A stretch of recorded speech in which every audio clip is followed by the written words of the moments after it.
Hello, Agora community. Welcome back to another conversation with my compadre David Hubert. And today we have a special guest today. We talked about a little bit over the last couple of streams. I was mentioning how we were going to have somebody in here that is coming from the very specific world of recruiting. He spent some time in HR as well. Like, he's pretty much done all the things. We actually met because he recruited me for a company back in Toronto a long time ago, and we've been buddies ever since. And he's a great guy. Got lots to talk about. He's been seeing lots of the crazy changes over in Toronto, and it's been kind of nuts over there when it comes to the industry shifts. Video games was never a really big thing. He worked at that video game company he recruited me for. It was called Pseudo Interactive, and it was like one of the only places on the map before there was Ubisoft showed up in town many years later after Pseudo unfortunately closed.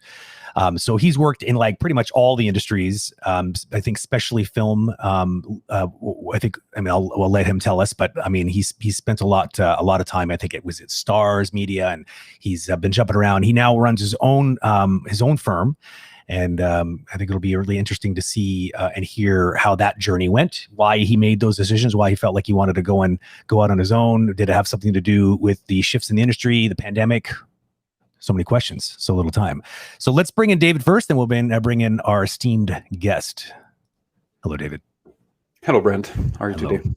I'm doing well. I'm looking forward to this conversation. I feel like it's something that the community has an appetite for, because we usually get thrown these questions, and we don't work as recruiters. So we are giving our sort of director side perspective of that. But I mean, it's through sort of a ruby set of lenses, because usually more are the ones making it a lot easier for us. I mean, if we had to go find the people and go and sift through them, it would be, I think, a lot more, it'd be a different perspective. That's for sure.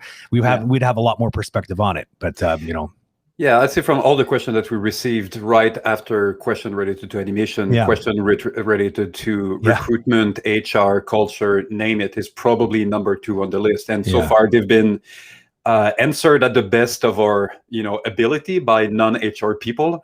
So that will be super interesting to have the perspective of someone that is actually on the other side of the fence, which it is his expertise and experience. So I'm definitely looking forward to it. Yeah, I feel like I might have a couple questions for him myself. So without further ado, let's drag him in here and see what happens.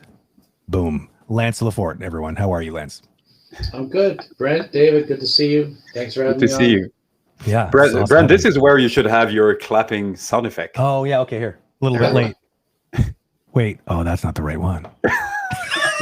Perfect. There we go. There we go. A little applause meter. Thanks, Yeah. guys. That was the crowd cheering on my terrible streaming skills. So there it is. The crowd goes wild. Crowd does go wild when I make those kind of wonderful button presses. So welcome to the show. It's awesome to have you. We've been kind of talking a little bit about this back and forth for a while. You were I was sort of talking a little bit about the stream and the website, and you found that interesting, and you thought that there would be a pretty good fit for you to come on and give your perspective.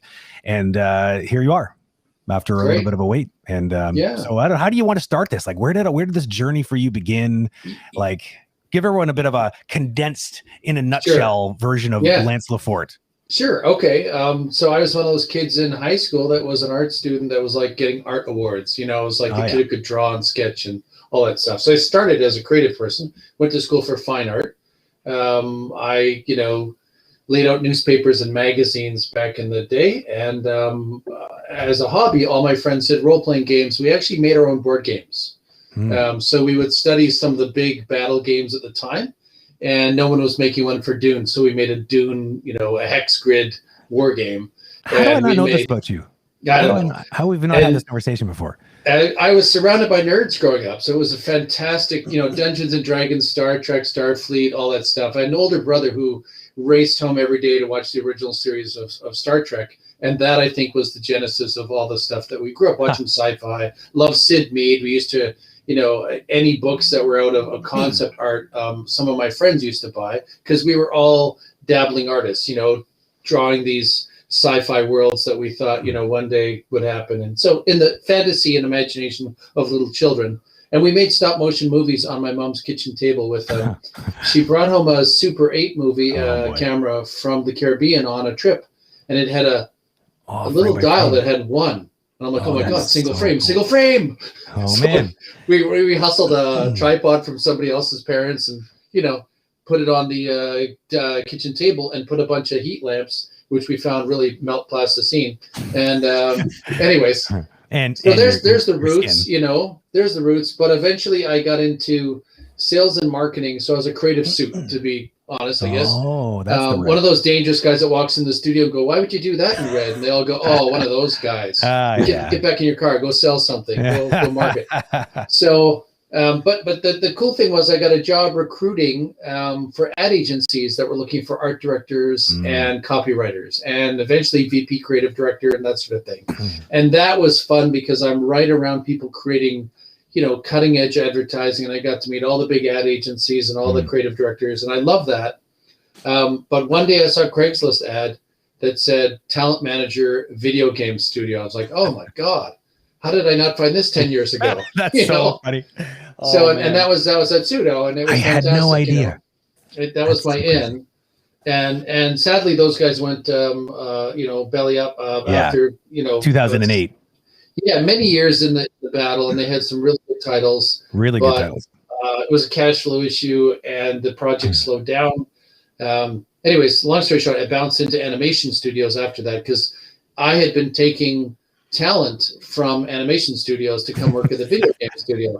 So when we went down, stealing, depending on your perspective. Yeah. Okay. Good. Poaching, whatever. But no, it was amazing because we were the largest, I think the largest video game studio in Toronto at the time, because no one was around yet. And I was actually sitting on a subcommittee of a government lobbying group to try and lure Ubisoft or EA into Toronto many years earlier, and eventually they showed up, but probably like 6-7 years later. But we knew that if we can land an anchor, a great big video game company, it will bring in more. Right. Sure. It will be like the shot in the arm Ontario needs, because Montreal was kicking everyone's butt at the time. Yeah. And Vancouver was, coming up quick second. And Ontario was very much animation studios, interactive shops, agencies, but live action film, I think, too. Yeah, a lot of live action film, but nobody had a video game studio. That's true. Were the only one in town. So we were attracting people out of animation that wanted to work in games. And so it was great, fantastic experience. I loved seeing, they talk about how the sausage is made. I love watching how a dev kit shows up from Microsoft. You're like, oh my God, it's not even skinned yet. This is not even released. This, and we were, I think the PlayStation 3, some of our games were going to get ported onto PlayStation 3, and they hadn't even designed the housing yet. So, we had like this under the hood view of what the PS3 was going to look like. And I do remember distinctly the audio engineers really pulling their hair out because all the audio files were corrupted, all the actions. So the bandwidth of that machine to pour through audio was a challenge for them. And a lot of late nights and a lot of colorful words. Anywho, I worked in a bunch of animation studios. I've consulted to VFX shops, video game shops, animation studios. I have literally been called 2 or 3 times now where someone says, we need to hire 500 people. We heard you can do that. I'm that guy. And I've also been told sometimes, we need to shut down 2 studios across the planet and move them over here. How can we do that? I'm like, okay, that's a different plan. But my truck and tried lately is literally someone calls and says, I need a CG soup or a VFX soup, or I need a level designer or something. And my team goes, we hunt them down. We try and find 2 or 3 that are available, interested, and so on. And we present them to the client, and we help manage that process of getting them through the gates, basically, or up to the dance, and then they've got to do their job. So that's it. We're a small boutique, handful of people. We work right around the globe. I've got clients in the UK, Australia, across North America, and the market's moving. It's busy, after COVID's sort of on its heels now. Yeah. Different, but still growing, in a different direction. Yeah. Yeah, it's but I could feel it in January. I think as the vaccines start to roll out, especially in live action, anything to do with visual effects, all those people are waiting for plates from live action. Yep, exactly. So they had a really tough year from about June on because they had inventory, but eventually burned through all their plates. Yep. And so a lot of those shops were, doing small shots and small projects. But come January, they're masked up. I've got many friends who are on set shooting.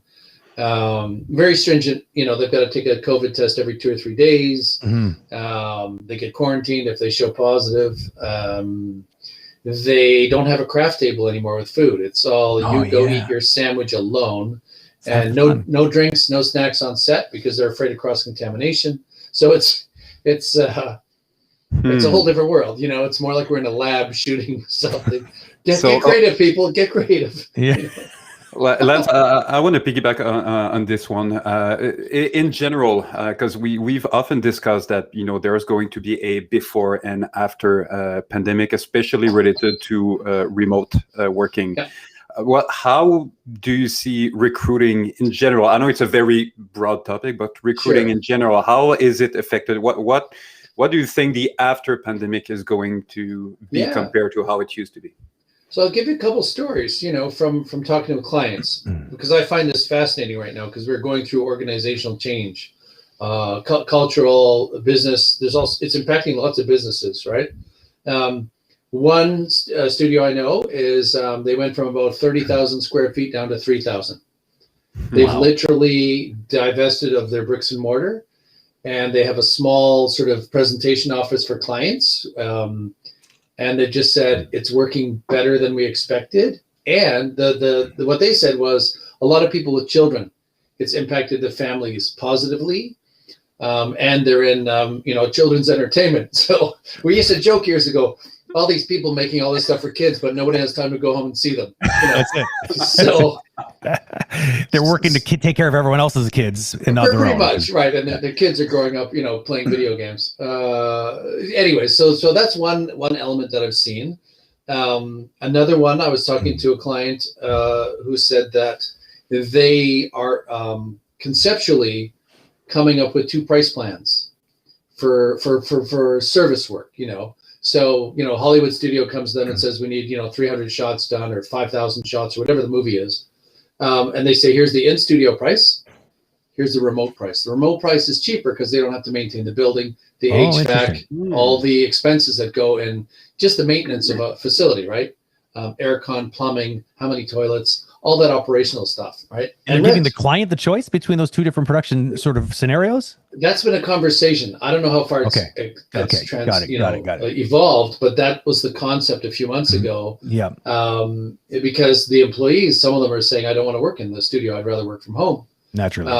And so I think there's also going to be an attraction factor for any employer, right? And you've seen it in the big tech firms like Facebook saying, we're going to take 50% of the people back, or Apple said everyone's going back. Like, did they really? Yeah. Mm-hmm. And I think they're going to have to walk back from that statement at some point, because otherwise everyone's just going to march over to Google and say goodbye, Apple. But Apple is very specific about their security on all their product and all their marketing and product launches. So they take this stuff as a cultural thing, and their comfort would be, no, we do this in a controlled environment. But we'll see. It's something that will evolve over the next 18 to 24 months, and we're all going to be part of the test group, I guess. Right? We are the sample. Yeah. So and I've got I talked to a couple of executives in the last few weeks who said, I hate this remote stuff, and I said, why? And they said, well, that hallway conversation, you're going down the hall and you see someone and go, oh, I forgot. Hey, and they said, you can't do that. You're sitting there at home, and the only one you forget about is your dog or something, like it's the stimulus. And so they said, you've got to make down like micro and macro lists of things just to remember and not to forget, and so on. Yeah. And so some of the executives have said, I'm doing way more mental work, and I now have to schedule a meeting for the aha conversation that I would have had like 30 seconds in the hall. Yeah, it's not spontaneous anymore. It literally has to be scheduled. Another one, I was talking to some people shooting mocap recently. And I said, how's that going for you? And, there's lots of laughter. Ha, ha, ha. It's not funny. So several cameras streaming into the mocap studio. The whole team is working remote, except for the director and one technician and the actors, right? But normally you'd have 6 or 8 or 10 or 12 people on the stage, right? So, and also they said the director would normally whisper to an assistant, hey, what do you think about this? Yeah. And now he or she has to email somebody. Oh, yeah. I had this thought, it's no longer fresh or raw or organic. It's now, you've got to get into your frontal lobe or whatever to type up a message. So no one's digging that at all, from what I can tell, right? Even the actors are probably going, this is really weird, because I'm waiting for an email now, whether we got that scene right or not, right? So I think that kind of depends on the actual facility, though, too, because I actually did a shoot just not so long ago with an outfit in Vancouver called Beyond Capture. Shout out to them. And they had it set up so that I was able to be there and like had a live view from 2 different camera angles. Yeah. And I was on monitor. I could actually just speak. It was weird. I could hear my voice echoing off the walls as I would actually say something. But it worked. But I truly believe you just hit on a point. We're going to see new technology evolve here. Oh, yeah. All sorts of stuff that we never needed 4 or 5 years ago, or even 2 years ago. Yeah. There will be some great advancements in how we do this. Absolutely. And I don't know if you remember, like the first Halo game that came out, Bungie made it. I think they had 16 animators in-house and 30 remote. And that's got to be 20 years ago or 18 years ago when the first Halo came out.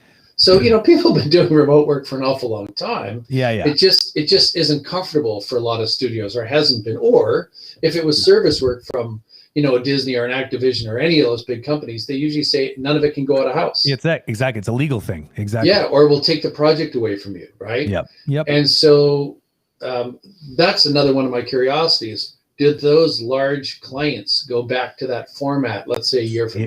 That will be the question. That's the one that's on everyone's mind, right? Because they've already proven, the pandemic forced them to prove it can be done. So it's kind of hard to walk it back and be like, oh no, this can't be done. It's like, oh really? Yeah, it's going to be difficult, because the studio and even VFX studio that were notorious to keep everything in-house, now that they had no choice but to provide those remote desktop connection to everyone. Those that figure out a way to keep this flexibility with their own employees, freelancers, and all that are going to have a huge advantage to the others, which means that arguably they'll be able to produce more and better work.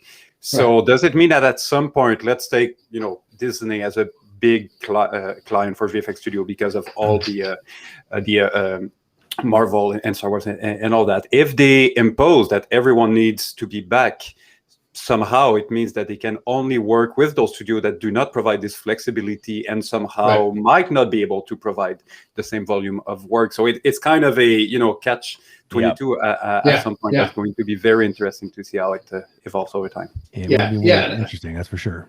Yeah, we're all waiting. It will definitely be interesting, because I wonder about, companies that have sold off all their real estate. Do they have to go buy another studio again? Rent one, exactly. lease one, right? Yeah, because exactly. It's not a trivial thing to do. I mean, take a look at Ubisoft, right? Ubisoft is enormous. They've taken over like an entire corner. I'm looking at it right now, Brent. Ubisoft Toronto outside my window. Ubisoft Toronto. I'm like, wait a minute, what? Yeah, totally. And it's big, and like to downsize is probably an intelligent idea, but that at the same time, how do you even begin to do something as big as that? Here's the benefit. Here's one of the benefits I see, because I've been at several studios where we are busting at the seams, right? We are in a growth mode. We've just hired 300 people on top of 250. We're at 550. This has happened about 3 times to me. And every morning I meet with the ops guy and go, have we got enough desks? do we have enough computers? Did you get enough Maya licenses? How about Houdini? We're fractured down to like the last 1 or 2, and we're like, oh no, 3 guys are starting next week. We're out of computers. What the hell, right? And so, or we're out of software licenses, right?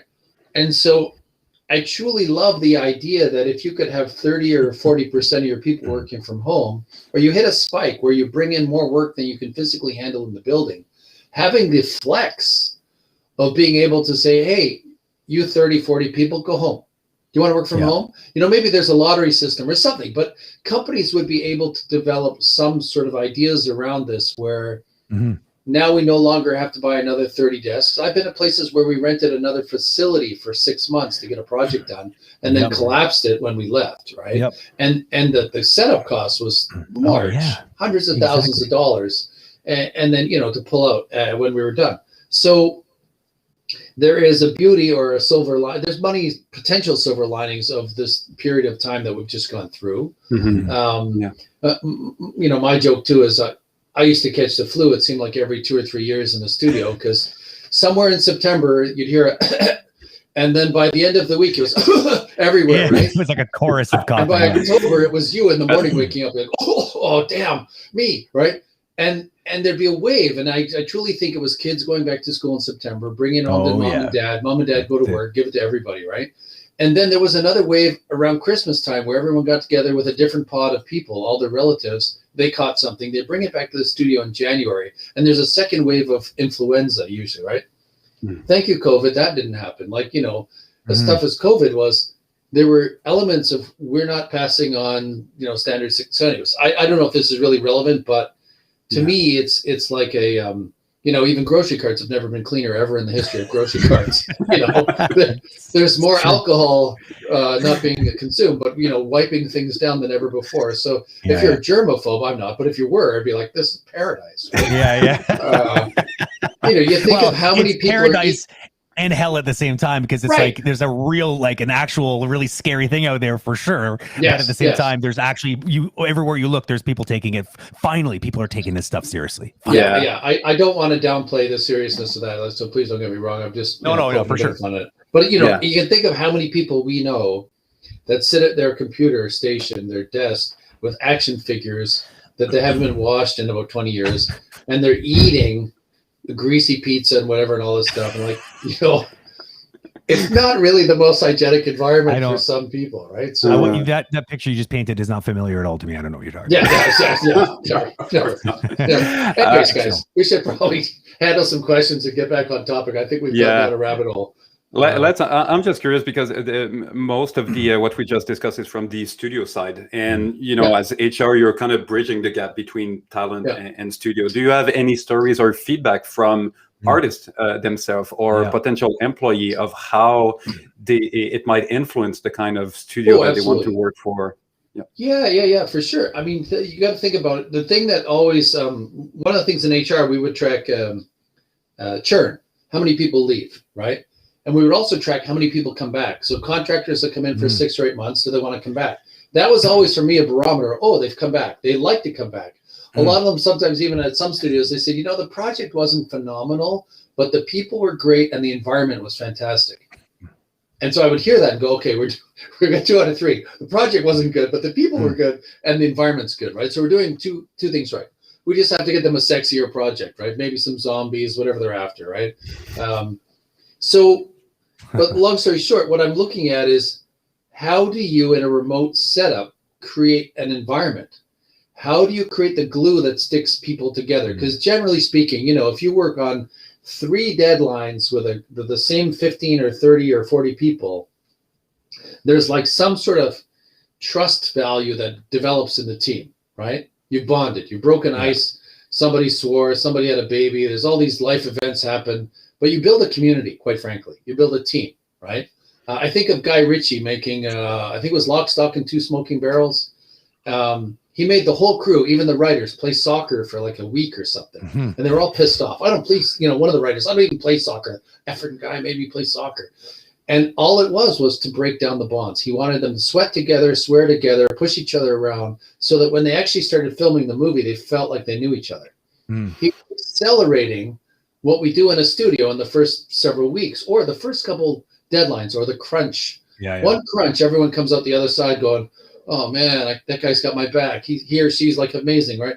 Did you see that thing she did? Oh, they've shared a bonded experience, right? My joke is always like, you think those guys are come out of Vietnam. They're like, Saigon, 69. Where were you? Oh, I was in Hanoi. Really? And that's the same sort of thing. You were on like the 3rd Halo game? Whoa, really?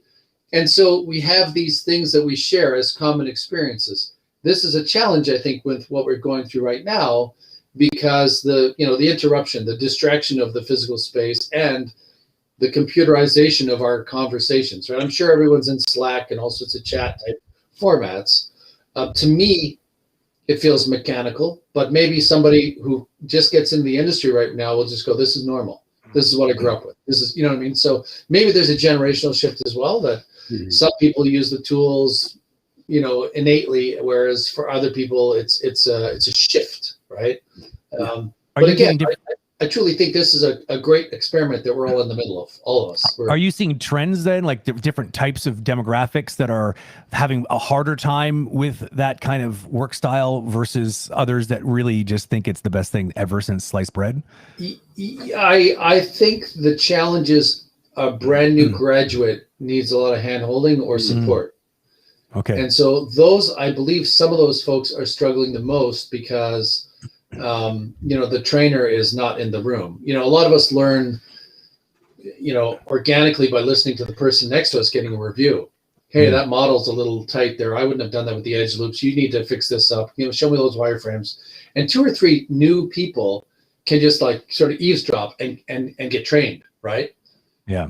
It's very difficult right now unless we're doing a group format. And again, when I go back to, I think we're going to need new technology or to use the existing technology in ways that bridge these gaps, right? I can give you a few examples too of people that would love to go back in the studio. A few people I've heard from, they love the idea that when they leave the studio, they had an hour commute home in the car in traffic, and no one could text or call them for that hour.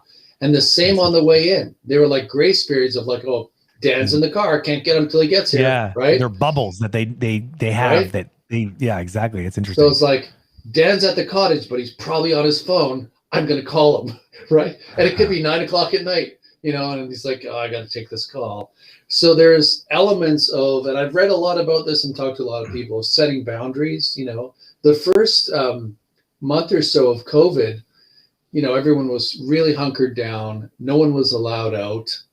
And so people produced a lot of work because they were bored, or they just thought, well, I can't do anything else right now. I'll do a bit more footage. I'll do a few more shots. I'll do, something. And I think the novelty of that wore off after a while. And so, the question you asked is quite broad. And I think it really depends on the individuals. It depends on the studio. But this is for people who are project managers, producers, anybody in project management and supervisory roles has to really have conversations around this and figure out what's working, what's not, and question people, ask them, survey if you need to, put out some questionnaires if you've got a diverse team that's all over the place, and say, hey guys, what's working, what's not, and let's work on this together, right? This is a team. It's not, I'm going to tell you what to do. I want to know what's working for you. So, management style would be interesting to see the formats of what's working and then to track it. Actually, if we have time to create some data around this worked, that didn't work. The team's actually 10% above quota right now because they're loving this, right? Or they're 10% behind or 20% behind. What's going on? I heard last spring, many shows were ahead of schedule. They all had a 5-day bump of, getting set up at home. And then by June, several producers I know said, this is the best thing ever. We're ahead of schedule. Don't tell anyone, but things are going really well. Interesting. So it's funny. Seems like the numbers are kind of showing that their productivity is higher in some cases, but yet a lot of the people, and especially the supervisor and executive level, feel like the quality of that experience is lower. Yeah, truly. That's what I'm hearing a lot from people who are managing, that it was easier to walk into a finite facility with everyone in one spot. You could immediately see who was there and who wasn't there. You could immediately see that they'd showed up and they were there for a full day or not. There's a lot of, unless you can track the quota, how do we know what's going on? Did that person walk their dog for 3 hours today and now they're going to work all night? And so those are some of the concerns. Do we build, like I've seen some companies build digital tools to track that. And if you build the wrong tool, the artist will be quite upset. They'll feel like they're now, chained to this device that you've created. So interesting. Yeah. Again, all brand new world, right? This is it Isaac Asimov? This is all new territory, really. Brent, should we start to pull some of the question? Yeah, we have a lot. We have a lot. So I think we should probably put a bit of a priority on Q&A on this particular conversation, just because of the backlog we have. Oh, geez, I kicked the freaking glass. Okay, so let me see here. I guess we should pull from the top, I would imagine. Yeah. Okay. Yeah. So we have many. We probably won't be able to go through them also. Yeah, if there's anyone that is catching your eye. Okay, let me just do a quick look.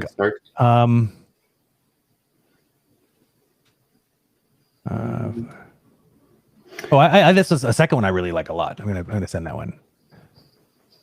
It's like an actual. Yeah.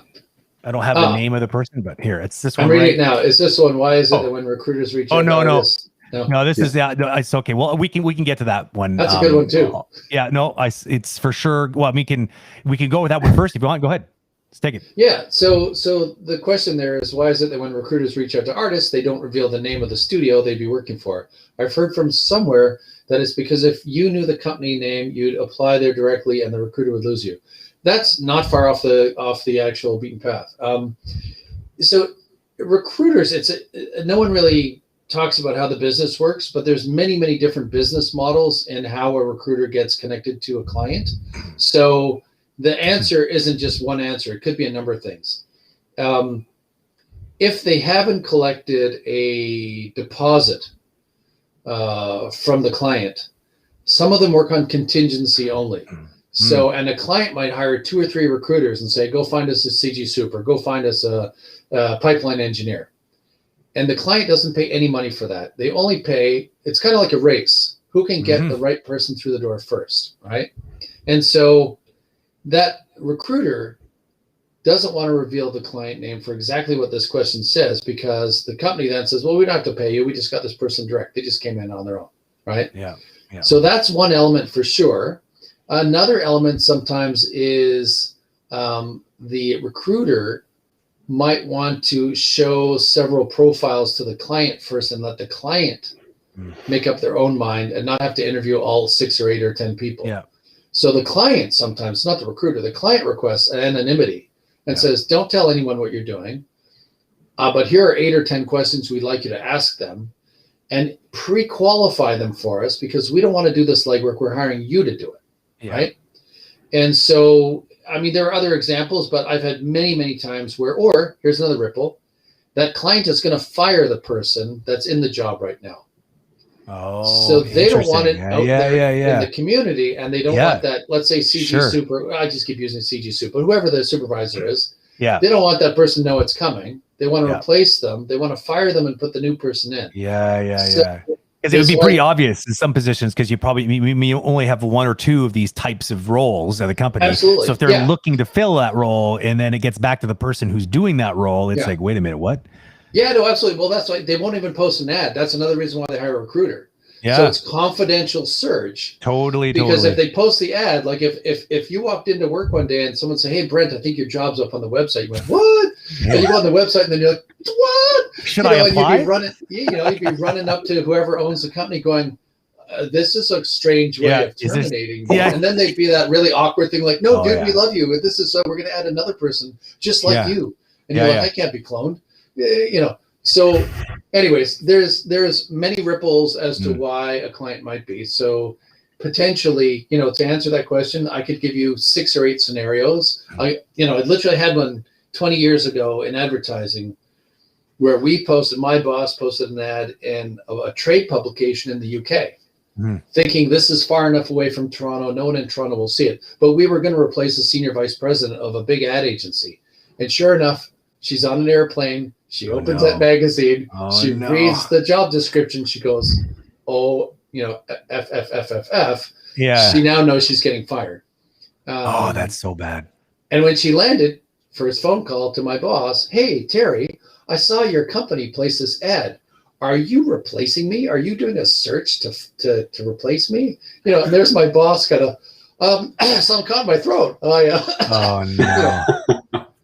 But no, he covered. He just said, "Look, even if I was, I couldn't tell you. If that was my client, and he said there's a number of agencies in the city that could be any one of them. So, look, if I'm under contract to replace you, I can't have that conversation with you." Exactly. It puts you in a kind of a pretty big pickle, I guess, in many scenarios. Like you in that role, so many of the company's secrets. It's sort of like IT at a company. They're usually the first ones to know someone's going to get laid off because they have to start securing things down. There's a bunch of protocol about securing information and law. Because especially if they're a supervisor, they have access to things. They have to essentially get things ready so they can hit a trigger on the day of, and then everything just gets shut off.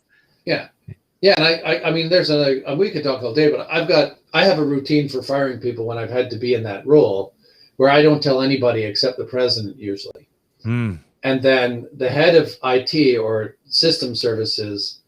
I will say at 4:00 today, you be ready. I'm going to give you a name at 4:00 or 5:00, whatever it is. Yeah. So it's not on an email. Yeah, exactly. Other companies, it's very confidential. So I do verbal on that for the first 10 days till we're close. And then literally even the IT guys don't know they know someone's going to get terminated. That's crazy.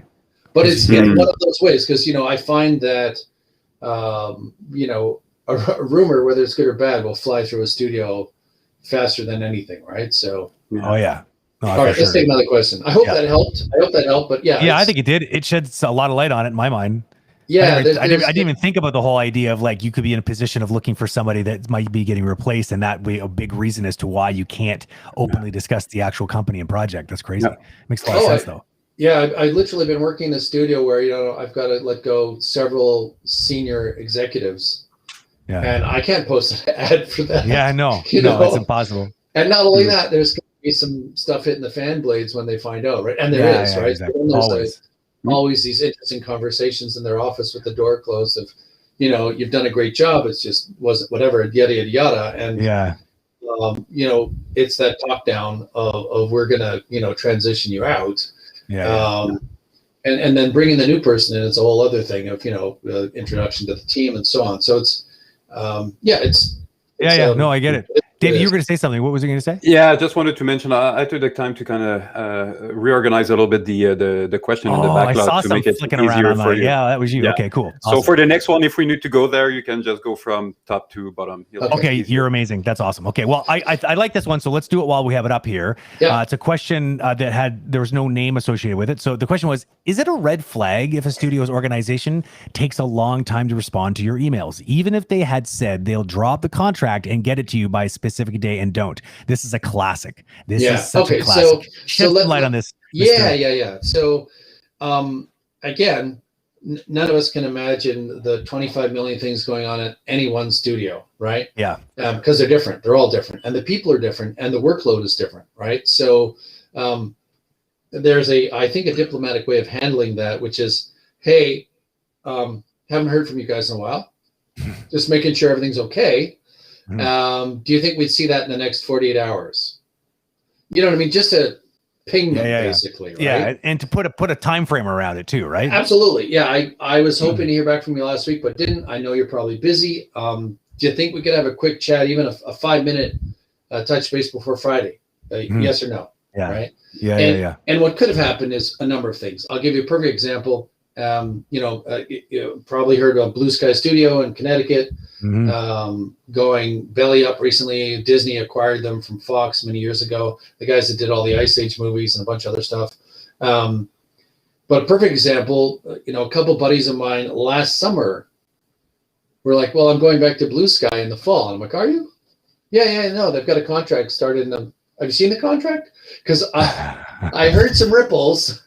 Yeah. That things were going over budget and things weren't going well. And then a couple friends of mine that worked there were like, I don't want to jinx this, but, brace for something. And I was thinking brace for a slowdown, some layoffs and so on, right? Yeah. You weren't expecting this. Clearly got much worse. So, in that example, those two individuals were not getting their contract because someone in HR or management said, no. Yeah, that's right. Until we know what's happening, because Disney hadn't made up their mind. There's a lot of stuff going on behind closed doors. So again, if somebody's late, it could be someone sick. It could be the VP of HR has to sign it and he or she is away right now. There's a whole bunch of stuff, right? Yeah. It could be the project that was supposed to get greenlit is now looking like a yellow light, not a green light. Exactly. But they don't want to tell you that, right? Yeah. So it's really too bad they don't have like a prepared, because the problem is that the recruiting kind of gets paused. And don't tell them anything because there might be like an embargo even on the information and no one wants to say anything at all.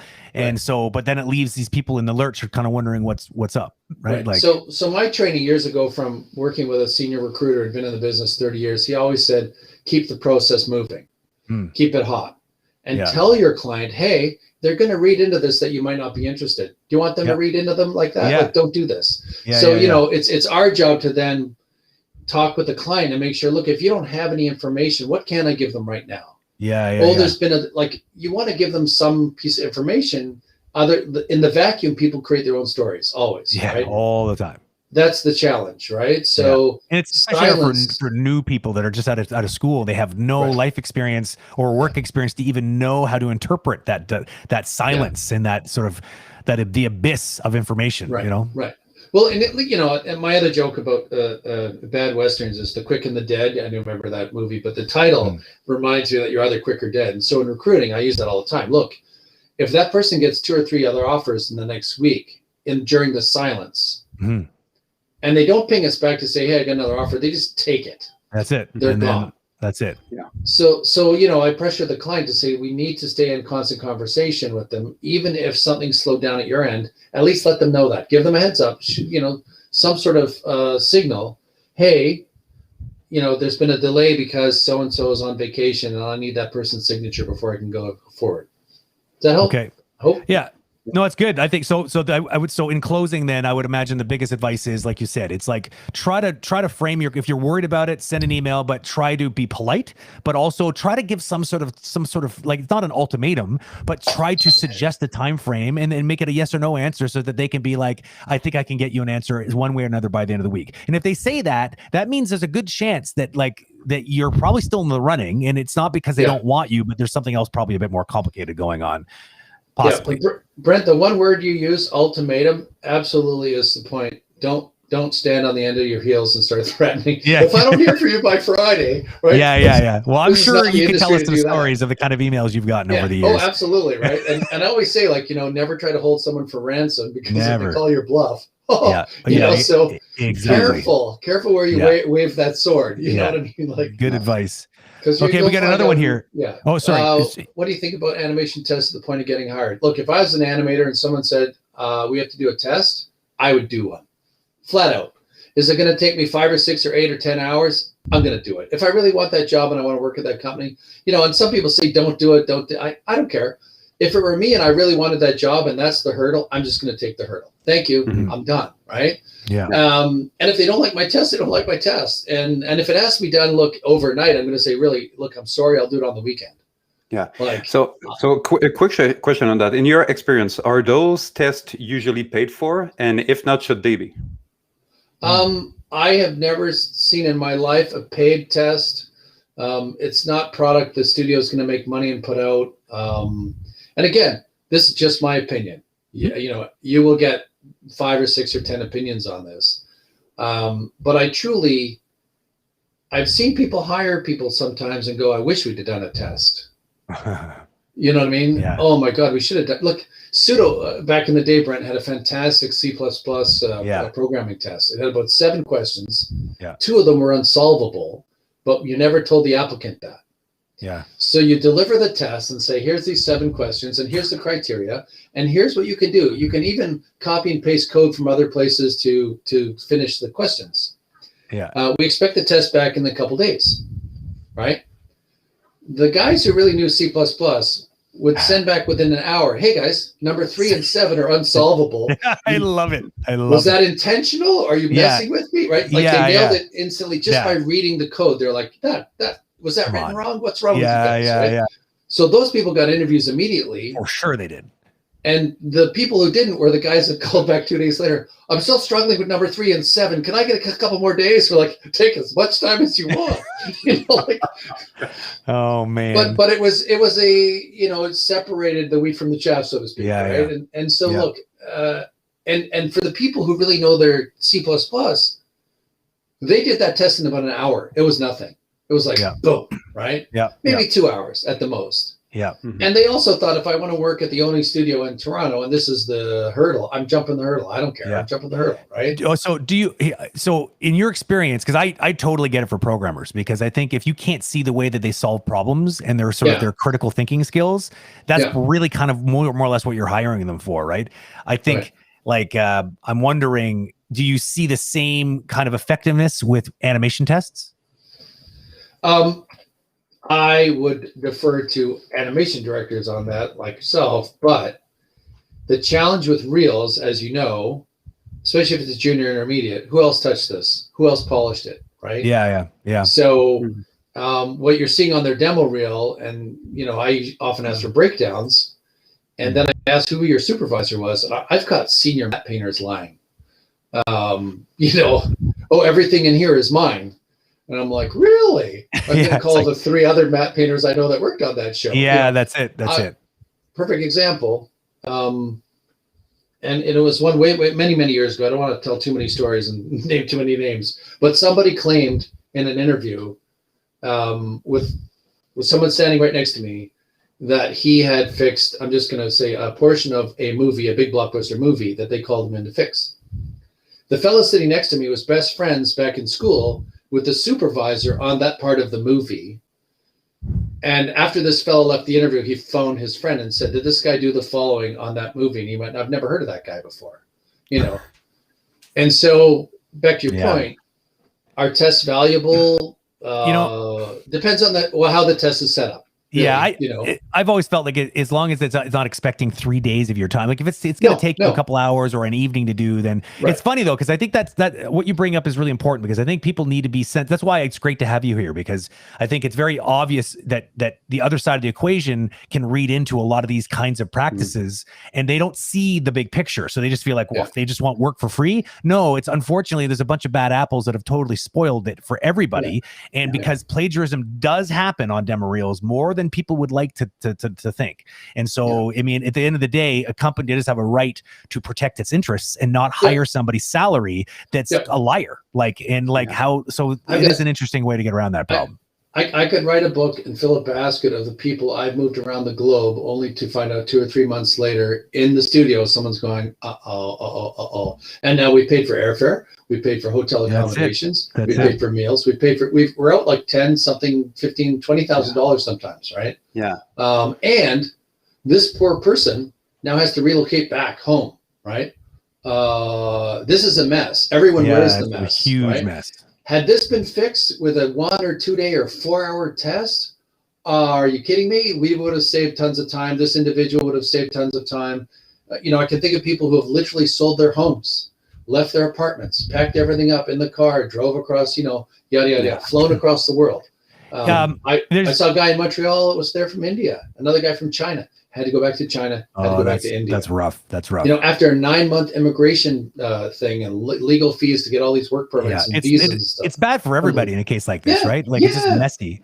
Sergey and Chat had something really interesting to say about this topic, and it was from their perspective. So this is fun little ping pong we got going on here, because they're like, okay, cool, but like just here's the scenario. Like he's been in a situation. Well, I'll just read it. It says, as for the test request from a studio who contacted me, that required about 10 days in total, so they can also quote unquote see how it is to work with me. It was also not paid, and they never ever even revealed the salary range that they could expect if they actually did said test. And so I think that it's interesting, right? That's like the truth lies in the middle somewhere. There are some studios that are doing this, but they're abusing it, and it gives a bad name to studios, and mistrust starts to develop on the actual artist side. And on the other side, it's like, well, some of these things are actually reasonable, and they are, maybe paying, or they only want like a certain amount of time being spent. So I guess everyone needs to get in a room and agree on terms or something. I completely agree. 10 days is crazy, right? That's and without all the other criteria. There needs to be. Hell no.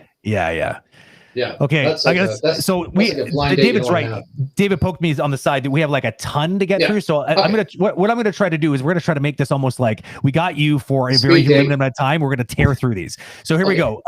Can you share some tips or advice to prepare for an interview? Let's try to keep this down in general. So let's see if we can focus on what are like the main things that like people need to be able to figure out. Couple things then. First off, the interview should never be your first interview, right? Look at what we're doing right now. We're talking to the screen. You can record a Zoom call, whatever you want to do.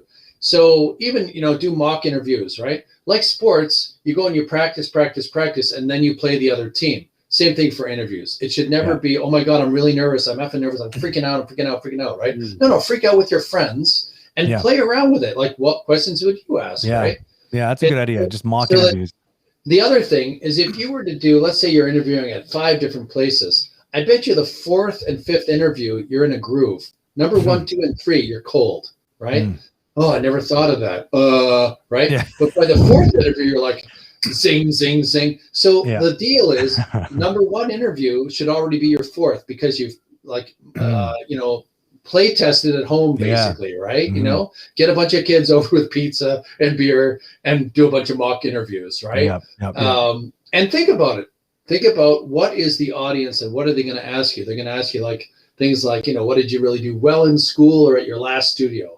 I often ask people, what's your superpower? Because some people are generalists and they say, well, I'm good at this following 25 things. Okay, that's cool. If I put you in a room and you had 5 minutes to do one thing, or it's the end of your life, what are you going to do? Oh, crap, I'm going to do this because I'm really good at that. Thank you. That's your superpower, right? Yeah. So drill into strengths and weaknesses. Is there an area you are weak in and you either want to learn more, or you've realized you can't do that and you're not interested at all, right?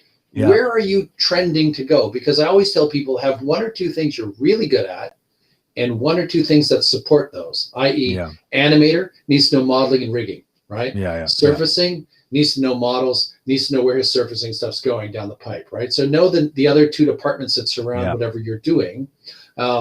Because also in a small studio, you're now valuable because you might end up doing all 3 of those things. Absolutely. Also more employable because now you have 3 skill sets rather than I'm just a surfacing guy. There's a guy I know who says, I just do fur and feathers. Just fur and feathers. That's right. I'm like, really? No lighting? Oh, fur and feathers, man. I'm on the couch till someone calls, right? So look, awesome. Back to the question, sharing some tips. I think, again, don't go in cold. Find out who's going to interview you, if you can. Some guys going on Pixar. Yeah, who's going to be in the room? Yeah, right. Yeah. Find out what projects they've done. So, and that's a fair question too, right? I mean, if you're an artist and you're looking for a job and you're setting up an interview, it's a fair question to be like, can I ask who's going to be in the room? I mean, sometimes people can be proactive, right? I mean, you may not be able to get an answer. They might not know, but like if you can get an answer, that'd be great. Cause then you could actually do a little homework on that person. Like what other projects they work on. Absolutely. As a recruiter, Brent, I will send these 2 people will be interviewing you and here's their LinkedIn links. So you can go check out who they are, right? Now, hopefully there's more comfort for everyone involved, right? Because the client's already seen your resume. So I send the interviewees as well, right? But I hope that helps. There's a bunch of stuff. I mean, that itself could be a whole topic. of getting ready for interviews. Yeah. But, and game studios I applied to, I would go back in the day, I'd rent all their games and play all of them. Not a bad idea. As much as I could. Because then, you'd pull up like, hey, the rear view mirror dropped in the second port of that game. Where's that? That was a really cool feature. And they'd be like, "Effing guy, he played our game." Right? Like, He just read a review. He actually exactly. But also go on and read the reviews, right? Because think of some very senior game designers. They love it when someone can point out. For Don't pick at it, but compliment it, right? Oh, I really love the way you guys did the secondary animation on the wings like Ghoul in this scene. The guy's watching secondary animations. What the hell, right? It just shows that you have critical eye too, right? And you're not just sort of looking at it surface level. Yeah. Good tips. Okay, so next one we got. Do employers do an in-depth social media research on you when considering you for a position? Some people speak out about controversial topics. Would that be a put-off? How mindful should we be about this? That's a really good question in this era of social media. Yeah, so it depends on who's interviewing you.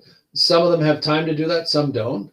I've literally had, out of like 6 recruiters reporting into me, I remember one running down and going, "You got to look at this person's blog." I'm like, "Do I?" And she said, "Oh, hell yeah. You really have to look at this person's blog. This person should not be in the building. They shouldn't be in a supermarket. They shouldn't be around other people ever again." Right? So, oh my God. And when I read that blog, I'm like, yeah, that was a good call. But normally we don't have time to read all this stuff. I don't know if she had a minute over coffee or lunch and she was like, "Oh my God, we got like a Unabomber." I have a red flag. Yeah. And, do they shoot up flares when this happens? Is there like a special alarm that goes off in the office? There should be. Executive level? There should be. Yeah. A code red. We got a code red in recruiting. Anyways, look, it boils down to some studios have the time and resources to do that. Some do not. Right. Yeah.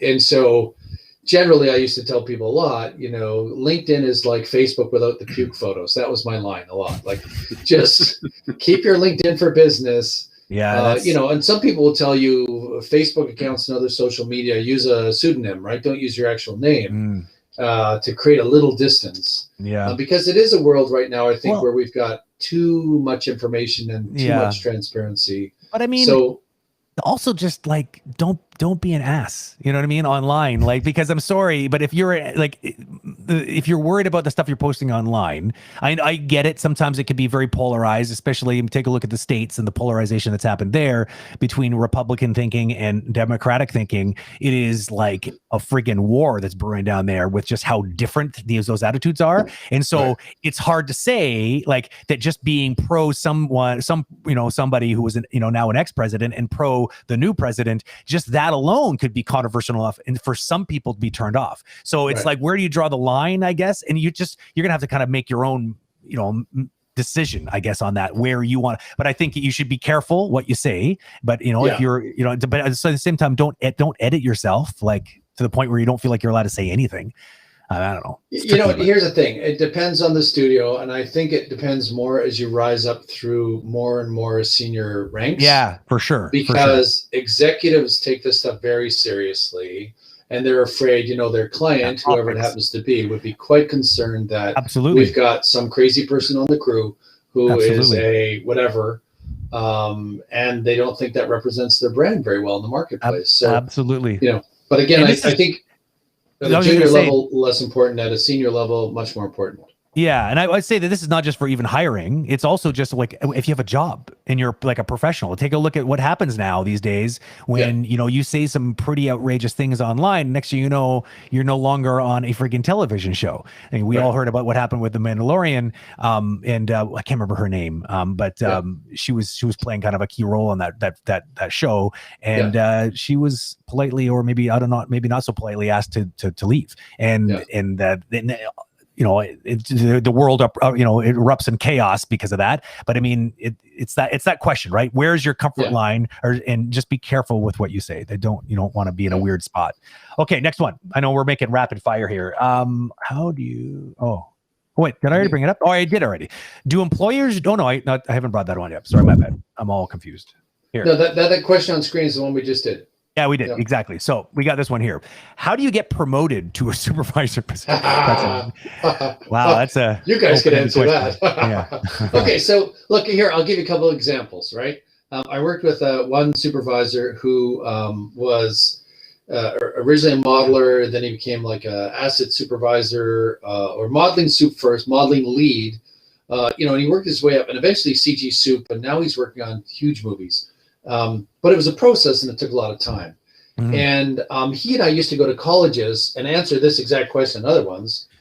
And his words were always, be prolific. Oh. And I thought that was interesting. I was like, oh, he's already thought about this. And he said, look, every time you leave a job, they should go, oh my God, how are we going to replace that person? And he said, I want to deliver more than 100%. I want to deliver 100%, but then look, is there somewhere else in here I could be of value to even another team? And his wife told me he'd come home at 2 a.m. sometimes and then fire up a piece of software because he wanted to figure out how it worked on 4 a.m. Saturday morning. And because by Monday he wanted to bring it in and go, guys, I think this will help us. Yeah. And so he was continually in that mode of serving the people around him. And he just naturally rose to a point where like, this guy is Mr. Fix-It. He is Mr. Helpful. He is Mr. And he also had a teaching background. So he would, in the morning, usually around 9:30, do a half-hour teaching thing up in the lounge for anyone that wanted to join, even from other departments. Hey, I'm volunteering 30 minutes a day for this on Mondays, as an example, or on Tuesdays, right? And people in the studio started to notice, oh my God, this guy's just like giving it. Like, here, I've got more, right? Good question. Let's find out the answer together. Stuff like that, right? Good team dynamic skills, right? Another fellow I worked with for many years, who was a director, he always reminded me, he said, this is a team sport. So think of team sports. Who becomes the captain? Who becomes, if it's hockey, the left winger, the right winger? Yeah, they have skill, but they're also using their head. They're thinking about the game and, imagining how the game dynamics work. So I think in the studio, it's that thing, where can I add value, right? Yeah. If it's that person that arrives late every day and leaves early every day, never going to be a soup, right? If it's that person that complains all the time, never going to be a soup, right? Because the last thing you want is a supervisor then going, oh my God, I hate this place. Yeah, exactly. How's that going to motivate a team, right? So unfortunately, I've seen lots of supervisors who are guilty of this, but. Oh, absolutely, right? And I always tell them, like, if it's that bad, get out of here, because you're poisoning the well for everyone around you, right? Yeah. If it was time to leave 6 months ago, what are you still doing here, right? Yeah. I've had to have the big boy pants talk with a few people and just say, this is not cool. Right? Yeah, totally. We're working here, we're paying you, and you're dragging your ass in like Eeyore every day. And these 5 other people are Tigger, and there's Winnie the Pooh. And what are you? Get out. I really find something to do. Go sell coffee for a couple of weeks. See how that feels. Exactly. Maybe just need a little bit of perspective. One thing that I'm kind of latching onto with what you just said there is that the idea that, are you thinking the big picture? Are you thinking about the game itself, or are you just thinking about are you only worried about putting the ball in the net, or are you worried about the team winning? The team. And this is the big difference, I think. And I think that, from my perspective, the people who should be chosen as supervisors are the ones who are more concerned about the bigger picture. They're always worried about their team and taking care of them, not in the way that they sandbag. So I've seen some supervisors do that, where they just sort of defend their team, as opposed to provide winning conditions for their team. Two very different scenarios. And again, a lot of these questions are going to have multiple answers. So I think let's take all of this with a grain of salt. There are definitely going to be studios where there's no one around to be the supervisor, and someone gets promoted because they're that person that had the most right skills and was in the right place, right time. It happens, right? Absolutely. So things to think about. So this question came up in chat from our friend Petter.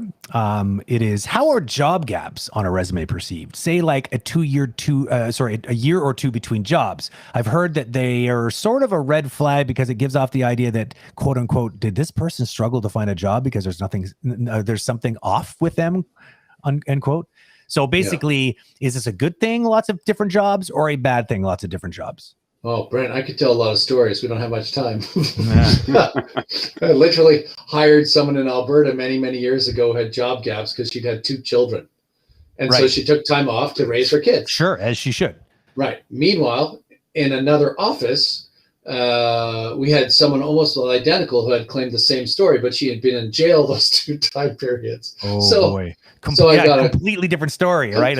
One's making a sacrifice of her career to take care of her family, which is absolutely should be her choice if she chose to do so. And the other one is obviously a little bit more of a red flag. Yeah. So look, I think no matter what it is, you have to have the information to cover the gaps. People are going to make up their own mind when they see those gaps.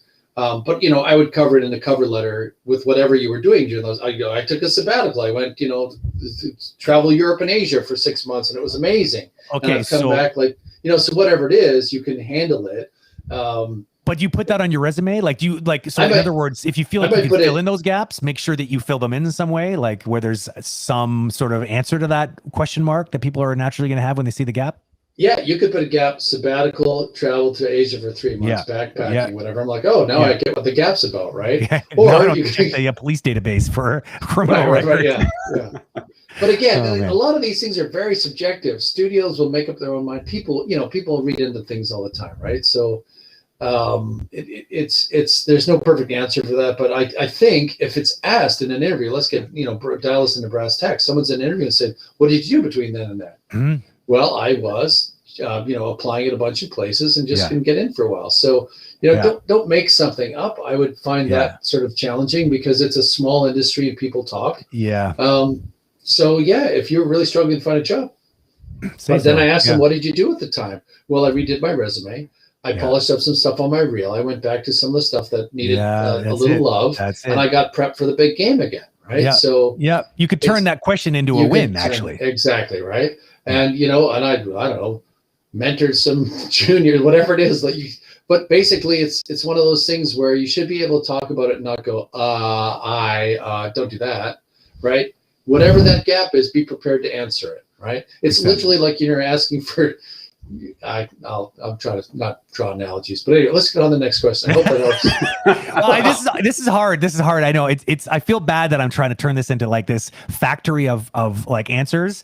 But it's just like we have a lot, and like people are dying. Some of these came up in past interviews, and David and I took a crack at some of these, and I don't know if we did a good job. It's just fun to get like the official stance from someone who does a job like this for a living. But I always say, like, lawyers would always say it depends, and that's their standard reply to a lot of this stuff. And it does depend on the studio and the people involved more than anything. Yeah, for sure, right? for sure. But I think we're gleaning a lot of light out of these answers. So I hope so. I'm trying to keep it comical too. I hope everyone's not taking me literally, and there's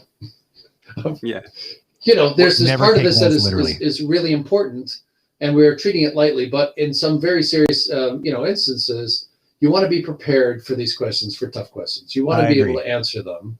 Totally. And as I go back to dress rehearse these ahead of time, so that you're not going, I should have, would have, not in front of someone. Don't do that, right? Yeah. It's you want to be ready for the date. You want to have your exactly, and yourself too, right? Some people are really good on their feet, and they don't look like they're awkwardly pausing and looking for suspiciously looking for a good fill-in answer, as opposed to some people really require to like pre-think their answers so that they actually kind of because some of these questions you might not actually know the answer to. And I think you should, if you're going into an interview, because they're going to want to know. And so, it's a smart idea. I like the idea of mock interviews. Brent, I had one the other day, senior executive, like literally running a huge studio, got displaced during COVID last year. And then she decided, well, I've got enough of a package here. I'm going to take the rest of the year off and do something I've always wanted to do, which is unrelated to what I'm doing. Awesome. And that's her story. I'm like, what did you do last 8 months? And she said, I did the following. Like, none of that is what you've done for the last 20 years of your life. And she said, exactly. And now I'm refreshed. Now I'm ready to go back. Now I can do this again. But she said, beginning of COVID, I was burnt out, rocked to my core. I couldn't do it. And so she said, mentally, physically, it was a good thing to do. I feel fantastic. For sure. Absolutely.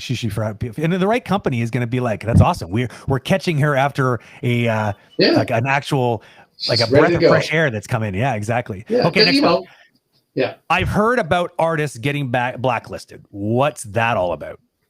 Well, I'll tell you, anyone that does these streaming things. Let's see it, Lance. I know you got it on you. Let's see your black book. Let's see it. There it is. Here it comes. Hold on. Every recruiter has one. There it is. That's the legendary black book. It's like the Necronomicon.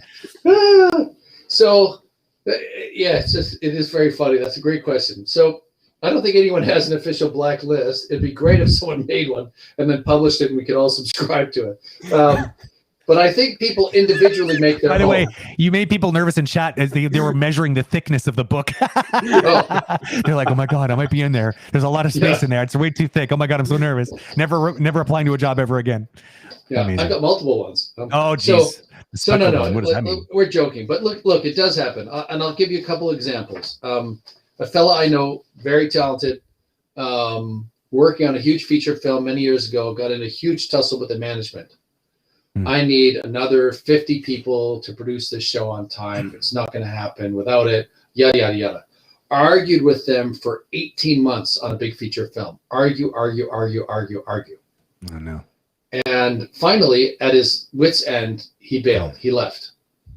And his department was near the end of the movie, and it was just ramping up when he left. So he is in their black book, the people that made that movie. They're like, we'd never hire that guy. We came in right into the crux of when he was going to shine, and he bailed. And about 3 months after he left, they did hire 100 people, not 50 that he wanted. They hired 100. So he was right, and they were eventually going to give him the people. Right. Anyways, long story short, we tried to hire him on a few projects, and the word was out. They were like, no, that guy bailed, that guy bailed, that guy bailed. So I didn't put him in a black book. Someone else did. And my client at the time said, we're not going to hire him because word on the street, not cool. He broke at a critical time in the project. So they do happen, right? I can think of a few people I've met in my career who are very challenging in the workplace, very difficult to manage. And so if someone wants to work with them, I say, if you've got a supervisor who has time to manage this challenging personality, then, it's your choice. If you don't, I'm telling you, and I've been on crews where we've done a ton of hiring, and we're 6 weeks into a big VFX movie, and one of the supes comes running into my office, closes the door, and goes, how could you hire her? She's crazy. Like, he's freaking out, right? And I'm like, hold on, we already had the conversation. So-and-so is going to monitor her and stay on top of her. It's okay, right? And, it's one of those things where there's an internal conversation. We understand the risk, the value. We've had other ones, there's so many stories I could tell, but I don't want to tell stories, but it is one of those things that happens, right? It feels to me like we're in high school and, certain kids get along with other kids and some kids don't play with that clique. And, clique is a good word. You can get these cliques. Yeah. Blacklist, there's no official blacklist. No one publishes it. Everyone makes up their own official tiny blacklist of the 5 people that piss them off. Yeah, people talk, right? Lance, I'm just curious, in your experience, on top of your mind, what would be a couple things that employees could do that would be on the blacklist for most studio out there? Yeah, so that's a good question. For me, personally, ghosting, not taking anything seriously, not calling in when they're supposed to be, missing meetings. I hate when people are late for meetings. All the rest of us got here on time. Come on. Those are little things though, right? I think it's accountability for a lot of people. If you're a supervisor and you've got 2 weak links out of 10 on your team, now you have to manage them more than the others, right? So they're not showing up, or they're showing up, but they're not ready when they arrive. Things like that, right? You need, as a supervisor, as a lead, you need to be able to count on your team. You need to know that they're prepared, right? At any point in time, they're on top of what they're doing. If they're constantly looking at you going, I'm not sure, I don't know. You're thinking, why didn't you come to me a week ago when you knew you weren't unsure about this? Like, why did you let this fester for a week? Do I have to micromanage you? I don't want to micromanage you, but I also don't want to be unprepared when we come to a deadline and you go, I wasn't really sure what you were meant a few weeks ago. You know what I mean? So that's why we do dailies. It's why we do these kind of constant check-ins with people. But, I've seen people who are just a little bit out to lunch sometimes. They really consistently fail to interpret the room around them and the crew and the team and the spirit of what's going on. And, those will be challenging people to work with. So again, if you've got someone who says, no, I'll take them on as a project. And I've had that. I've had department heads who go, I like this person's fighting spirit. Well, he swears a lot. Yeah, but he's actually quite smart. If you can get past profanity, he's really quite talented, right? So it depends on who the soup is in the area or the leads, because again, it's a creative industry. We have lots of funny people and characters, and I've said it many times. We don't work at a bank. This wouldn't fly at an insurance firm. It's not that kind of environment, right? And quite frankly, I truly believe some some antics and some friction in the workplace probably creates a better product some days, because these outside box thinkers are what we need in a creative environment, right? Like, none of us are in accounting for a reason, nothing against accounting. Don't get me wrong. Don't have all those accountants writing in letters. What do you say? But I'm just saying. Oh yeah. I'm offended on behalf of all accountants right now. There you go. But Brent, you and I work together, and there was all sorts of zany stuff going on. And I think that's the benefit, Nerf Wars breakout, all sorts of funny stuff. I can remember doing Olympics in the studio where we, crazy games because we were in between projects. But I mean, I think that is part of the benefit of working in a game studio or an animation studio. We should have fun, right? I agree. So I hope that helps. I hope that. I mean, it always boils down to don't be a dick, in my opinion. Like, be a good person and do your best to not leave a company totally high and dry when they need you the most is usually not a good decision to make. Yeah. Even if you've been mistreated, even if you are like, you have all the right in the world to leave because they just, you got to be careful, right? Yeah. You got to be careful. Okay. Right. So what were you going to say, Dave? Oh yeah, another one. We have 15 more minutes. Oh, let's okay, let's all try right. to crank a few more David, questions in there. the slave driver. Okay, here we go. I just want to squeeze all the juice that we It's have all left. good. Let's get all that juice. This one, we'll spend just 2 seconds on it because I thought it was cute. And I have a question here from Lavis Shopop. How are you, Lance? How are you? Oh, I'm fine. Thank you very much. Thanks for asking. Okay, good. Very good. I'm here all week. Try the that was a good one. I checked the one off the list real fast, Dave. No problem. Yeah. Okay, here comes another one. Try I'm glad the you're doing well, buffet. by the way. Try the buffet. Let's see. How about this one here? Oh, wait, where did it go? It was right. There it is. Here's a good one. I like this one. This one people always want to know because people know that recruiters are often in a position to kind of pre-filter demo reels naturally.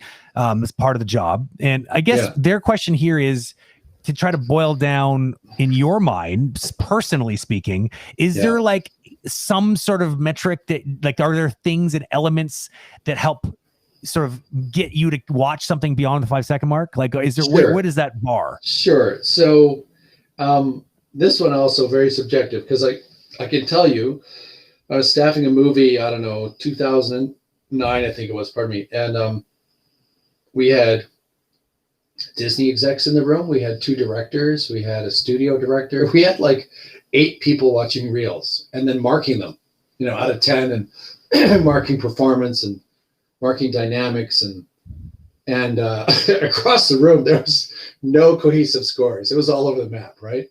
And I found that really funny. So I asked the executive producer, what do we do? Because basically I just got a dog's breakfast served here. I had 8 people all disagreeing. Well, I think the cherry should have been on the ice cream there. Well, I didn't even look at the ice cream. Well, I saw the character in the back dancing. That looked ridiculous, this sort of thing, right? Mm-hmm. And everyone sort of like, also was like, it was early and they were trying to claim turf. I'm better at reading reels than you are. Mm. So I asked the executive producer after the meeting, what do I do? And he said, give them 2 weeks, give them the same reels, but don't show them their scorecards, put them back in the room again. Now I want you to look at the data after that second meeting. Because he said 2 weeks from now, some of them will like each other. And they won't be fighting. So again, very subjective. I guess my point is very subjective. Yeah. But here's the thing. I'll give you a few pointers. If music is not relevant to what you're doing, don't put any music on it, right? I can't tell you how many times I've seen a supervisor or an animation director or somebody just go on the volume, go, what the hell? Why were they thinking Tchaikovsky? What the, but they're actually pissed off now, right? Or like some thrash metal because somehow this is going to be good for this scene, right? And I find people obsessed sometimes. Oh, I got to pick the right track for this. The right audio is going to be amazing, right? No. If it's and meanwhile, no one's even listening with the volume on. They're just like watching. Right. Yeah. Right. So it's just funny. Now, however, if you're trying to be a director and a composer, of course, then that's your demo reel, right? If there's some scene where this light music is lifting up the butterfly and that's critical for telling the story and you're a director, well, of course, the audio is very important, right? But if this is a modeling reel, a rigging reel, just turn the damn music off, right? No one's looking at that. They didn't come and figure out what. So that's my one pointer. The second one is always lead with the strongest piece, whatever it is, and if you can't figure it out, pick your top 2 and make the other one number 2. But basically, the elevator door is open. If there's crap in the elevator, the door is closed and someone walks away. If the elevator door is open and something really wow in there, you're going to hold the doors for a second to look at it, right? So basically, the most important thing is to lead with your absolutely best thing. And I'll tell you, there's a guy that did a million years ago, a modeling reel. And I remember it was a junky kind of like an old Ford Model T or Model A or something, in the early 1900s car or truck. But instead of doing the standard turntable, which everyone does on modeling reels, he animated this little clip where it falls from the sky and it hits the ground, and everything, because it's an old jalopy, everything shook for a second, and then the turntable started. And I'm like, oh man, that guy got me with that. It was like a 3-second drop, and I'm like, woo, right? Because I don't see that every day, right? And so, and like a simple trick, and it probably didn't take him very long, but I was like, oh, that was clever. That was sneaky, right? The guy got me, right? So, the other thing I can remember a demo reel a million years ago, 2 students made in college. And it was at SUDA when we were there. And I was with Derek, and we were looking at it, and we were like, we almost fell out of the chair. It was so good. It didn't look like a student reel. How is it that all these student reels are coming in around the same sort of and there's outliers every once in a while. And one of them is like, we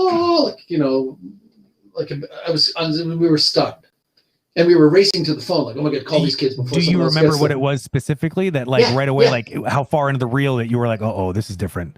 Yeah, they had taken a scene from Saving Private Ryan. Okay. And they basically recreated it, including a tank busting through a brick wall.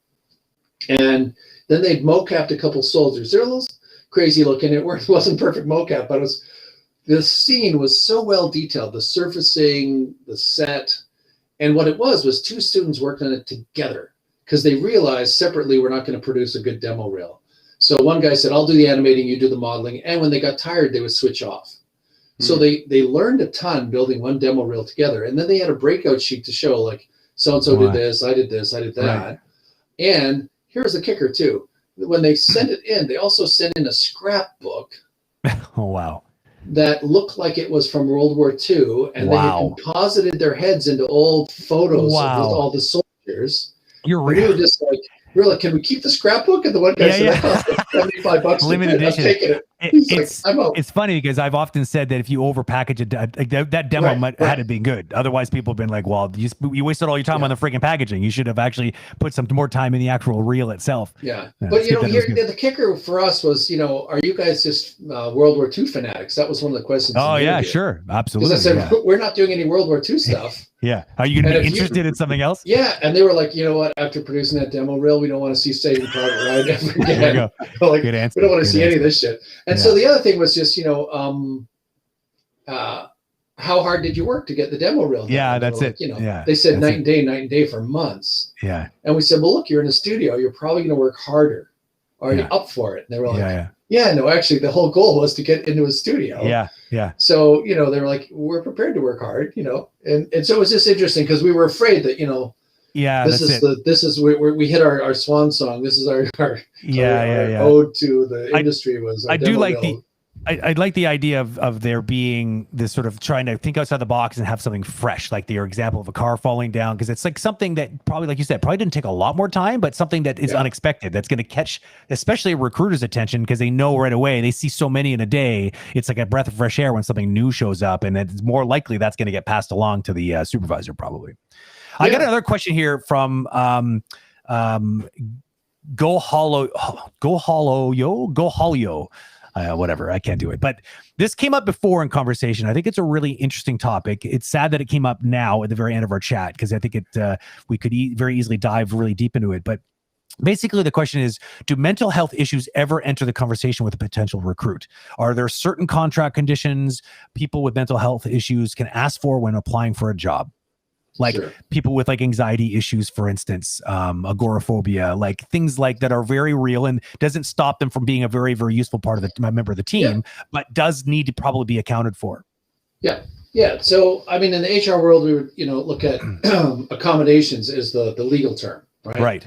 Do they need any special supports to get the job done, basically, right?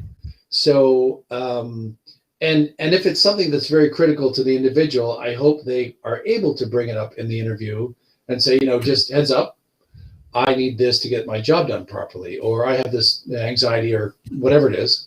I'm just letting you know, because I truly believe, I'd like to believe that the studio is hiring them for, the skills and part of the team and doing the work and so on.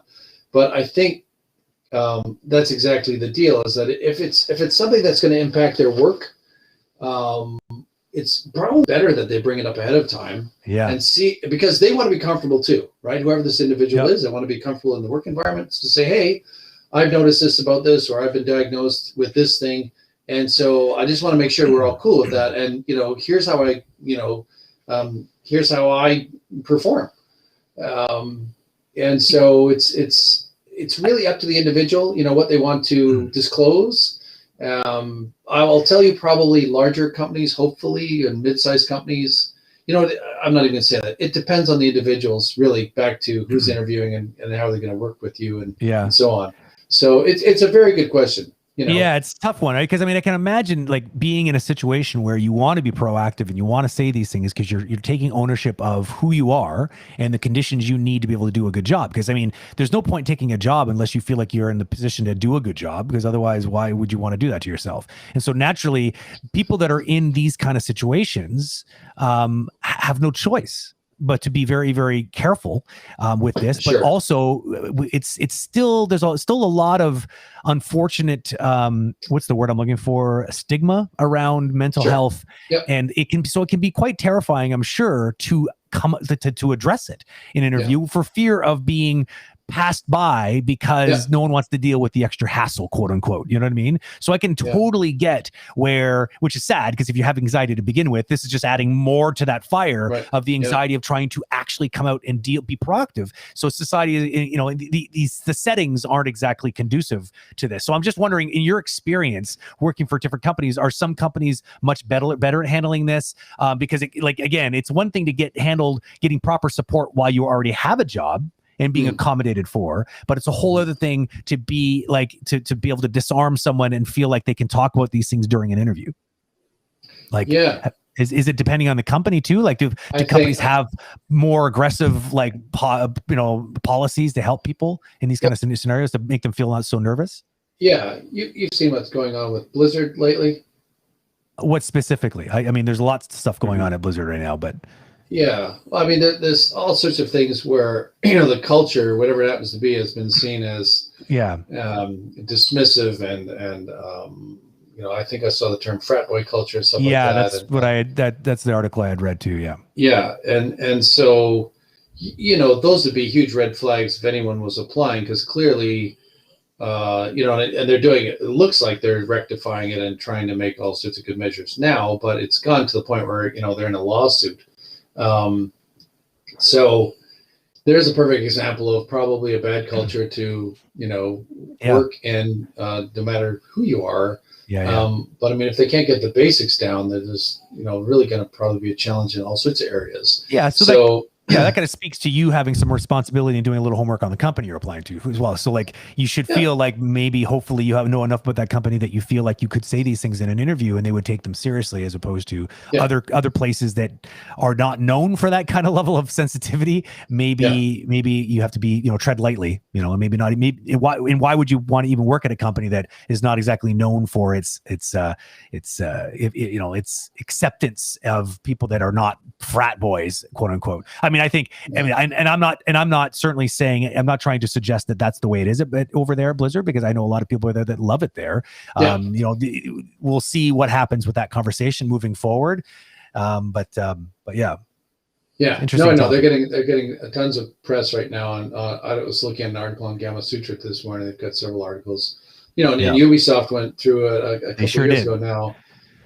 So it is one of those, the sea of change is rolling right now. So absolutely. But to answer that question, I really think, to your point, if you can do some homework, if you know some people that work there, I'm always hesitant to say look at Glassdoor reviews, because usually people are quite angry going Glassdoor and pound it, and so you kind of have to take some of that with a grain of salt. But even in there, you can find some things like this was working well and this wasn't working well, and so on. And so doing a little research, I think I saw a stat a couple of years ago that said the average potential employee has about, I think it was something like 16 to 20 different sources they can look at to review a company.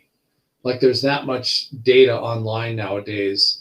that, when someone comes in for an interview, if they've done their homework, they probably know a lot about the company. Yeah. They potentially can know an awful lot, right? For sure. So it's something for a lot of companies to consider as well, managing their profile out there in the marketplace. Well, that's kind of what everyone can hope for, right? Is that this equalizes things in both directions a little bit. David, we're at 4:00. I know that there are some more questions in the back. We did a pretty good job, actually. There's some of them were kind of duplicate, in my opinion, but is there something in there? Like, do you have time for just a couple more, Lance? I've got time. Yeah, I've got a bit of time. So don't worry. I mean, if you've got some questions you want to cut through, let's cut through. I'm going to let David see if he wants to handpick some, because I've been the one picking them all. Well, actually, where are we at with the? Well, I wasn't checking them off. I was being lazy. I did this one. Yeah, this one repeats itself a little bit. Do you guys want to talk about that whole work from home tax credit thing or no? Oh, yeah. Well, yeah, we could do that. Yeah, so just a small ripple. I think we chatted about it probably in the past. But basically, a lot of tax credits, there's federal tax credits and provincial tax credits, at least in Canada. And in the States, there's different setups. But quite frankly, the government would put tax credits up for a steel plant or an auto plant or, studios. And they're different from animation to video games.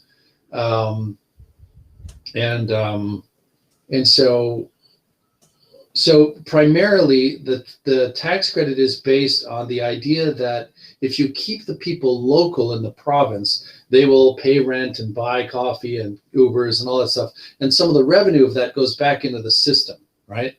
So it's basically on income taxes is what this whole system's based on. Mm-hmm. So the challenge is when someone's out of province, the studio doesn't get that same amount of credit, or they might lose the credit completely, right? So it's why sometimes they'll say, well, that person's in BC, unless we relocate them, we can't really hire them, right? Because we're going to lose 30% on the credit or something like that, as an example. So if you're moving around from province to province, there's sometimes some hesitancy to hire you because the studio said, well, this is going to hit our budget, right? Or a lot of them look at the year you worked previously. Where were you located? I.e., you were in Ontario till the end of 2020. Therefore, any studio in Ontario could get the credit for you because you're seen as an Ontario resident. Oh, interesting. Just because you resided there before for long enough. Yes. So they say the last calendar year, this person was in Ontario, so I can apply for the credit for this position. Now, if you just come from BC, and it's January as an example, and you're moving to Ontario, the studio's like, oh man, we're not going to get the credit for the whole year because they were in BC last year. However, here's the ripple. If it was, let's say, October, generally speaking, I'm putting some ballpark on this. If it was October or near the end of the year, the studio is going to lose the credit for October, November, December, but be able to apply for January and forward because you're now a resident of the province. So you might see sometimes a trend in studios hiring people in the last quarter to get them flown into BC or flown into Montreal or flown into Ontario, wherever it is, because they know if I get this person registered and get them a OHIP card or whatever the BC health card or Quebec card, and I get them an address and I get them a hydro bill and I get them a rent, I can prove they're actually in the province, right? Literally, no joke. Sometimes they ask for that. Can we see a hydro bill? It sounds like a perk. It sounds like the recruiting department can do all that work for me. That's great. Good. Yeah. Anyways, it's something that some people have often questioned because they've been off like at Weta shooting a movie and they're trying to get back to Ontario. And I'm like, dude, timing's just not right. And they're like, what do you mean? I'm like, they're like, but I'm born in Canada. I'm like, yeah, but you've been out of the country for like 2 years. So they put you back in this weird bucket of not resident, not local. I have a more general question about the tax credit because, studio, obviously the tax credit is allowing them to have a, refund on the employees that they're hiring locally. Yeah. Moving in a world that, outsourcing, freelancing, having employees in other country and all that is going to become more, I don't want to say the norm. There'll be a little bit of everything, but it's now an option that most of studio open their eyes to. They used to have an option that, well, I can hire locally, so I'll have this 37% or whatever, or I can also work with this super talented artist that lives in a country where the cost of living is lower and the currency is lower as well. Right. So that's way more than 37%. So I don't have the incentives anymore to run after those tax credits. And the second part, sorry, it's a long question, but assuming that the tax credit will be less and less relevant, doesn't mean that Montreal, Vancouver, Canada in general, and a few cities in Europe are going to lose all of their competitive edge to have the studio to come up. So pump the brakes, my friend, pump the brakes. So all you have to do is ask some of the big VFX studios how that's working right now. And I've been at many of them where we've got, 1,000 or 1,200 or 15 people in India, and we've got another 500 in China and so on. And on paper, exactly to your point, and I remember having a very senior creative director on a movie saying, he said this, he said, I can get 4 people in India for what it costs me for 1 person in Canada. And I said, you're looking at the wrong numbers. You're looking at salary. The throughput is different. The quality is different. The management of that team is different. While the facility over there is cheaper, the labor rates are cheaper, we are redoing about 50% of the shots when they come back to Canada. So now you've got a team here, and we had some going to Los Angeles getting redone before the client saw them. So this false economy is what I was calling it. He didn't like me talking to him like that, but it's true. And here's the other thing. And I just talked to some couple of VFX shops in England in the last couple of weeks, and they said sometimes a shot comes in and it's fantastic. It comes back from India. And they're like, "This is amazing. This is amazing. Who did this? Who did this? Who did this?" Because it's standing above the quality of 60-70% of the other shots they're getting. Something happened. Was it the right day? Was it the right person? Who touched this? Whose hands were on it? And then when they call, they're like, "Oh, that guy just got recruited out of India, out of the service studio to Australia, because somebody else found out who was doing really good work." So it's like even their people are getting recruited out, so they're having a talent drain as well. They're having a challenge, the same challenges we all have, right? Whoever's a phenomenal rock star in this industry will get scooped up by somebody if they want to, and they can, carry on, right? And so, back to tax credits, there's still, and there's many studios wrestling with this right now. How do we outsource efficiently? How do we outsource economically? How do we outsource in a way that, I'll give you a couple examples. Some studios where we don't do roto here anymore. All the rotoscoping gets done in India. And then eventually it becomes, we don't do any match move, we don't do any, and it starts to creep up to, we don't even do comp here anymore. It all gets done in India, right? And then I'm managing a studio, this is a few years ago. One of the senior compositors comes in and says, "I know I'm not supposed to comp anything anymore, but I just got 50 shots and they look like my child did them. I can't," and he goes on and on and on. He said, "The service studio over there is screwing this stuff up, and I have to drop what I'm doing. I'm repainting stuff. I'm not even a painter, right?" So this came up. And so, we're working with the vendor to try and increase the quality level. And then we started sending supervisors over to get their eyes and hands on everything and try to, implement new training. And really what it is, in some areas, their talent market is just like ours. It's moving fast. People are poaching, so to speak. They're moving people around. They're offering them an extra, X number of dollars an hour to come. So there's I think a little bit of a fantasy that this outsourcing thing is going to be perfect. The other thing, you have an IO team now. You have 4 or 5 angry people ingesting shots every day going, the naming structure is wrong here. They didn't include that. This whole file's not shipped properly. I got to send it back to them and wait 12 hours for a reply because they're now asleep, right? So I'm not saying it's not working. It's working. It just is challenging. It's expensive. There's a refinement. There's a loss of time. There's a lag or a latency on some of it. However, many big companies, the multinationals, are trying to figure this out, because if they can get this right, they will, of course, save bucket loads of money. Because if it doesn't have to be a compromise, right? If you can save some money, but also because we all know that there's some amazing talent in these countries. There's no doubt about it. But unfortunately, some studios that are kind of operating in some of these countries are keeping the costs down low intentionally to take the work, but that doesn't necessarily, that sometimes comes at a really big cost, meaning the quality of the work is actually not maybe always there, is the big question, right? Yeah. Yeah. Or again, you've got an A team and a B team, and the A team is now busy doing tests for the next thing that came in. Yeah. Client, right? I mean, but that even happens here all the time. Oh no, absolutely. That's exactly what I'm saying. Like I said, they share the same challenges we share, and quite frankly, at the end of the day, it's a shortage of very skilled, dedicated talent. No matter where you are. That's what I would agree. So focus on your skills and make sure that they're up to snuff and you won't get sucked into this problem. Hopefully, I'm wondering. Okay. We got one more question. We got one more question. So let's. Do we want the one that's up on the screen here, David? Or is the one Okay. I think it's been up there for a few minutes now. Yeah, it is. Okay. Oh, okay, Mr. Passive Aggressive. We're not going fast enough. Let's put the Dukes on. Okay, so let's see here. We got. What do you expect from a young artist who wants to enter the animation industry, both in terms of skills and other things? Yeah. So like because this is a question that's on everyone's mind these days, right? It's like, how do you you want your first job, but what are those minimum expectations? You're a young artist who wants to enter the industry, but it's not always obvious to them. Cause I mean, one of the classic problems is you kind of sometimes need a job to get a job. And it's they get caught in that loop. So what are some tips to some of these people that are new, haven't had that first job yet, and they want to break in?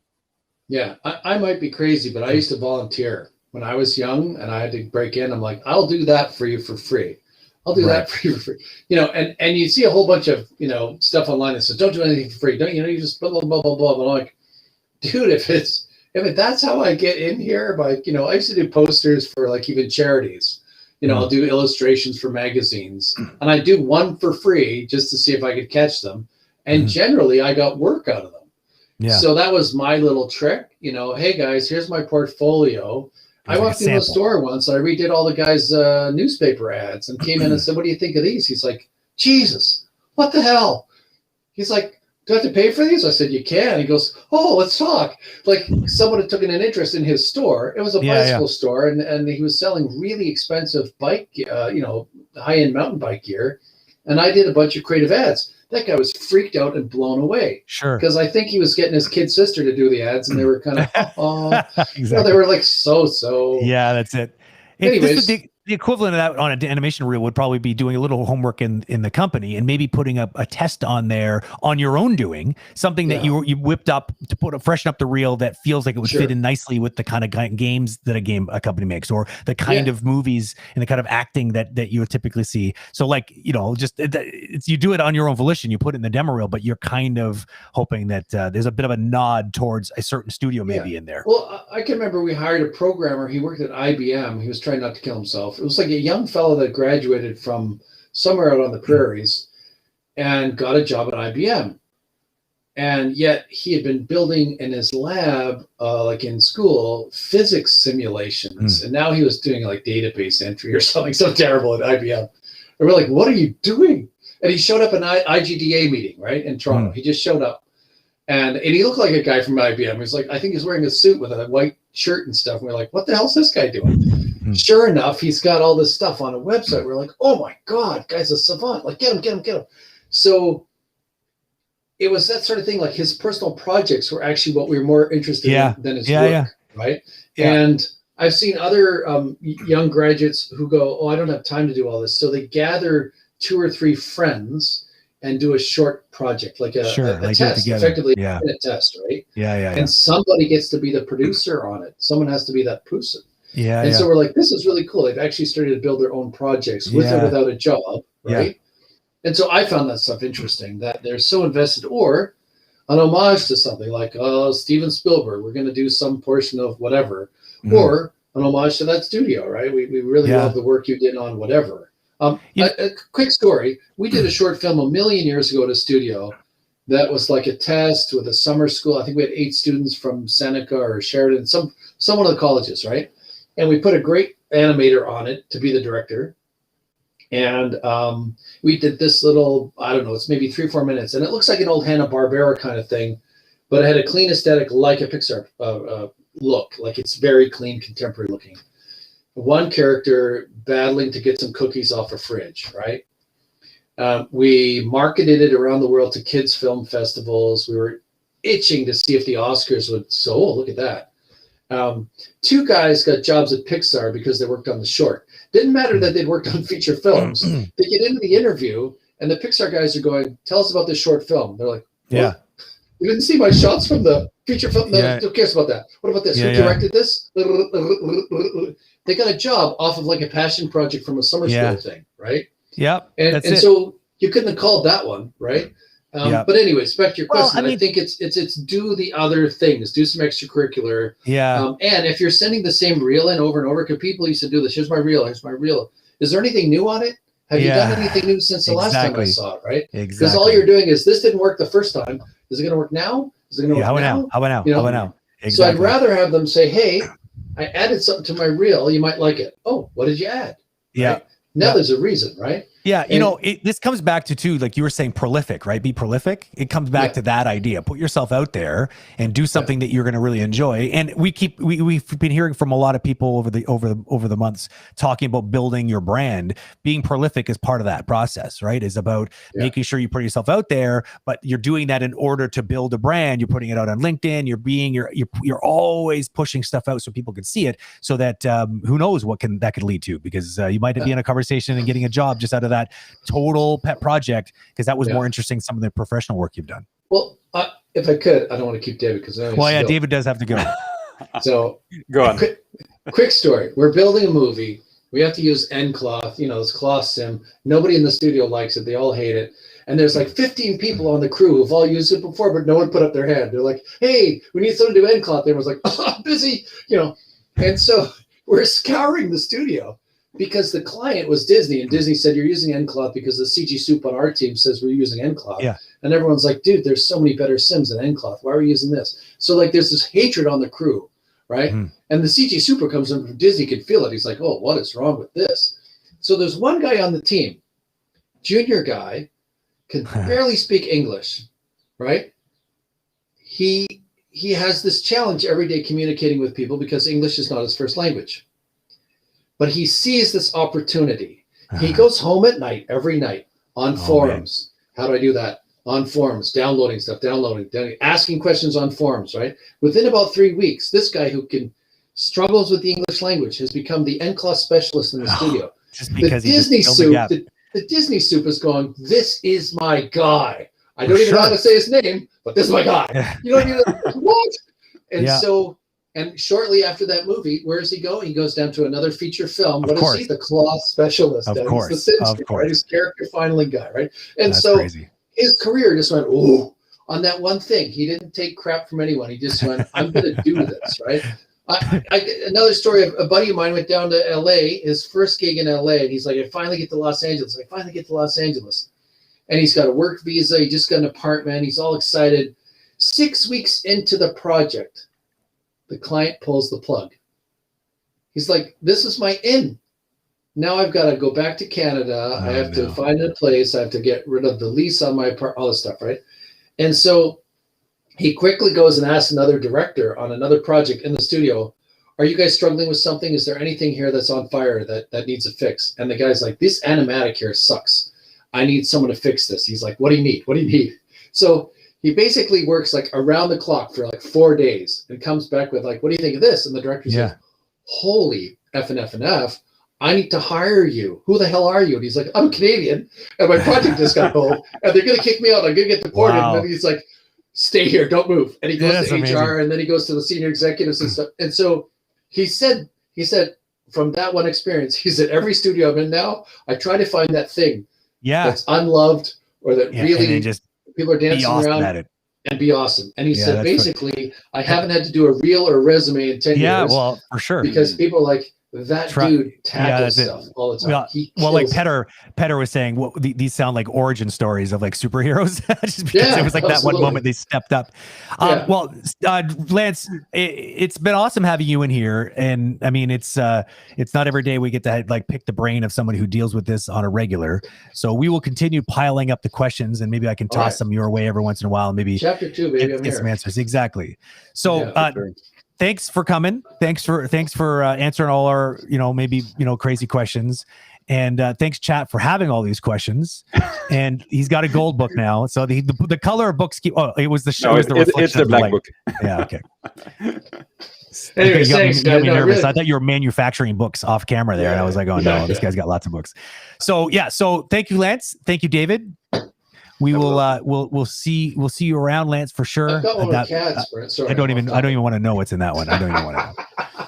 Thank you very much for having me. I really appreciate it. Nice seeing you both, and good luck. And again, if people want to reach out on LinkedIn, I'm there all the time. And any other questions, by all means, let me know, and I'll be happy to answer them. Perfect. Be careful what you ask for, because you might just be inundated with all of the nervous questions of all these people that want to understand the inner workings of how companies make decisions. But maybe you could shed some light on it. And I think you did a lot today. So thank you. Right. And I will see you. See you around, David. See you around, Lance. Talk to you guys soon. Cheers. Bye, guys. Bye-bye. Bye. All right. So another conversation with another hour and a half flies by. Actually, it was more an hour and 50 minutes. It's crazy. Just like how quickly it goes, especially when you have a lot of questions that have been piling up for quite a few months. So hopefully some of this helped a little bit. I know that Lance was kind of put in a weird spot where, it's like there is no actual answer to a lot of these questions. It's like, it's so situational. But I don't know. There was definitely some things that came up today that I think that are directly applicable and very actionable. Even though a lot of it ended up being common sense, I think there was some sort of, galvanization of some of the things that we probably had inklings of, and it also makes me feel like David and I haven't been lying to you for the last several months, because I don't think there was anything that came up today that was like suddenly a complete reversal on our opinions, which I was thankful for. I was a little nervous, to be honest with you, that Lance was going to come in and be like, actually. But yeah, so great to have him in. Great to have you here, chat, as usual. And I will see everyone next week at our regular Tuesday offering of Q&A. We do have a stream as well. I just want to double check the time on it. But we have an actual conversation as well that week with Richard Lico. Yeah, okay. But it's August the 11th, which is the Wednesday, the right day right after our Q&A. And that is happening at 1:30 p.m. to 3 p.m. Eastern Standard. And if you don't know who Richard Lico is, I really, really highly recommend you show up to this, because he is a bit of a legend in this industry with his revolutionary way of working. And he's converted a lot of people that have sort of seen the quote unquote light that now really don't know how to even like work any other way, because it's just the only way in their mind now. And it's funny because it's not really a way. It's more of like an open-mindedness to your approaching animation and being a little bit more less reliant on a specific rig and more reliant on your understanding on how things move and the kind of some of the basic concepts behind movable characters in 3D, and how you can use that simple concept and reconstruct it and unpack it in different ways that sort of serve you and kind of directly answer the particular problem you're trying to solve at that given moment when animating. So his animation workflow it's very, it mutates a lot. And I find that really interesting. So if you might want to prepare before that and maybe just check out maybe some of his videos that you can find online, just to sort of prepare your mind, because I think that this would be an interesting opportunity to be able to, pick his brain a little bit. You might, take a look at some of his videos and maybe have some questions on his philosophy to animation. You might get more out of that interaction with him if you kind of become prepared with an understanding of what he's got a lot more to talk about than his workflow, but for sure. he's like, we could have like a whole day conversation with him, but that's usually what people usually want to kind of ask him about is the sort of what makes him tick, and how did he come up with this workflow, and just why, you're gonna have maybe some questions as to why he does things the way he does them. So I will see you next week for sure, for at least one of those, hopefully. Otherwise, stay animated, see you around, and see you on the next one. Cheers.